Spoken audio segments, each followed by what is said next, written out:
Za taarifa mpya zinaeleza kuwa tarehe ya kuachiwa huru kutoka gerezani kwa Sean Combs Diddy imebadilishwa tena.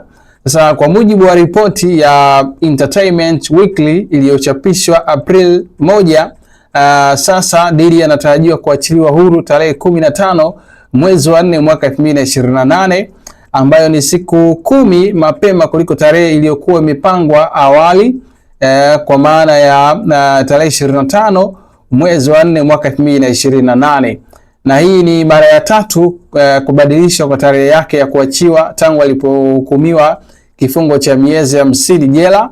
Awali alipangwa kutoka Mei 8 kwa maana ya tarehe 8 mwezi wa 5 mwaka 2028, lakini baadaye ikaongezwa hadi tarehe 4 mwezi wa 6 mwaka 2028 kutokana na madai ya kukiuka sheria gerezani, kisha ikapunguzwa hadi tarehe 25 mwezi wa 4 mwaka 2028. Lakini sasa taarifa ya kufikia ni kwamba imebadilishwa tena kwa maana ya taachiliwa tarehe 15 mwezi wa 4 mwaka 2025. Kupunguzwa kwa muda wake wa kukaa gerezani unahusishwa na kushiriki kwake katika programu ya matibabu ya uraibu wa dawa za kulevya iitwayo Residential Drug Abuse Program, yani RDAP, ambapo inaelezwa ameonyesha ushiriki mzuri wa kujituma na kubadilika.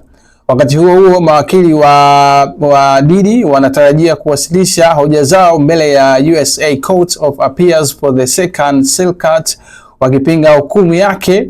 Wamedai kuwa adhabu aliyopewa haikuwa ya haki na kwamba baadhi ya ushahidi uliotumika, hasa unaohusu mahusiano ya kimapenzi, ulikuwa wa ridhaa, yani consensual, okay?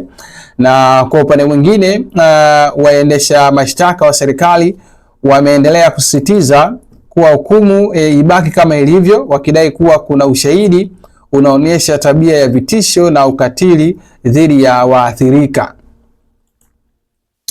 Kwa sasa tarehe rasmi inayotarajiwa ni tarehe 15 mwezi wa 4 mwaka 2028, isipokuwa kama kutakuwa na mabadiliko mengine ya kisheria au kiutawala.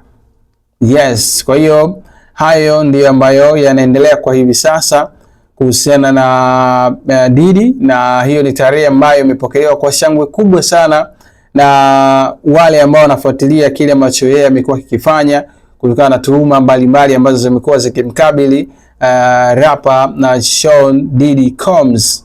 Yes, kwa hiyo na mambo yamekaa hivyo, tusubirie kuona, na kadri ambavyo muda unaenda unaona kama kuna urahisi vya ambao unaonekana kwenye kujitokeza, na mwangaza ama moshi mweupe unaonekana kuja kwa upande wa P Diddy ama Sean Diddy Combs kwa kile ambacho amekuwa akituhumiwa nacho.